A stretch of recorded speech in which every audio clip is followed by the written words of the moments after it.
Hello ma'am, welcome back. Ngasi video anong amamuk pudana lakchari. Nahan ay Bangla Bazar chatlubada Bangkok lase phange aduna shaida tangna phange Bangkok lase. Adai je Ooti Asangba chaningdana Bangkok la leire. Aduga ngakup su thome ngakup su leire ado ngasi ki video sidadi Ooti Asangba ama thongaga nganam ama nammage. Masal je ay loina di sudre ado arai bakara thabi je hapsale Bangkok la jega ado morok cheng kitang hapsale hawai thara kharaga aduga ay ising hapsalaga si je phutcharage hari pop kitang ju thaksan jare si je frozen moi ge block ta yon ba ngakup ne adu do si je tingthoga ay nganam semna ba tawjarake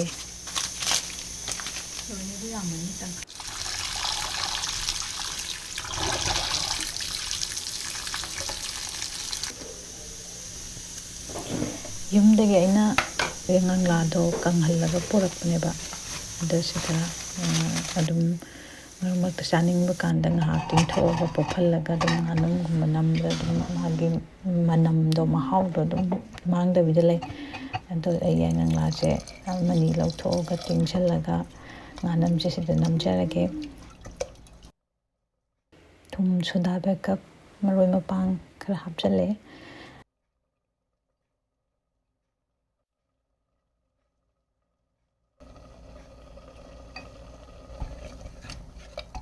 ado asi lolinge sida ina kanda nganam je namna na ba semjarage fajana samthokjare ngakupse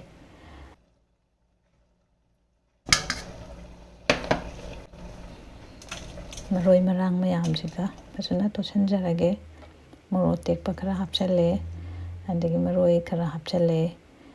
maroi nakupi akangba yumdagi kanghala thabirakpane ado ngak tingthoga hapchale yangang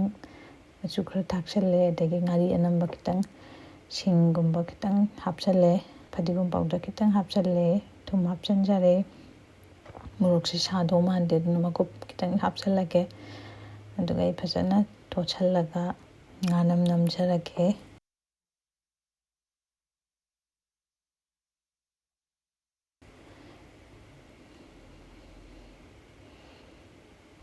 kanghalaga thammaga jusi magi manamse kemto mangde ngahak pophallaga horen nganamga namma matungdadi nganglagi manam nungsibado adudo dum mangda bida leijana ado ina pamudana manaje ani dang tawthoe phangdabanina swaida ado ai si se phajana thupchan charaga aigi air fried oina nganam je namjarake sumaina phajana thupchan bire aduga air fried hapchallaga minute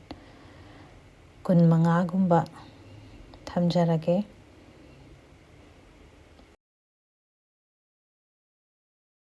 nakan sida ai uti je shop tongna ba kitang sem sajare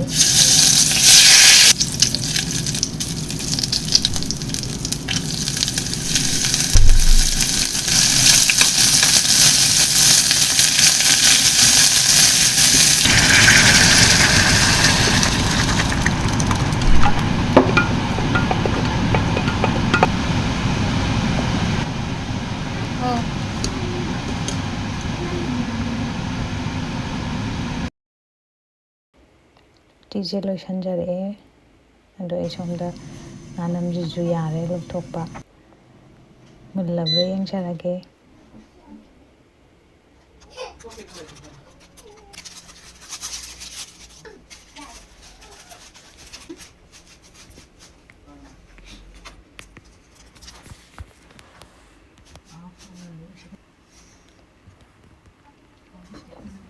nganam jiju phajan mulle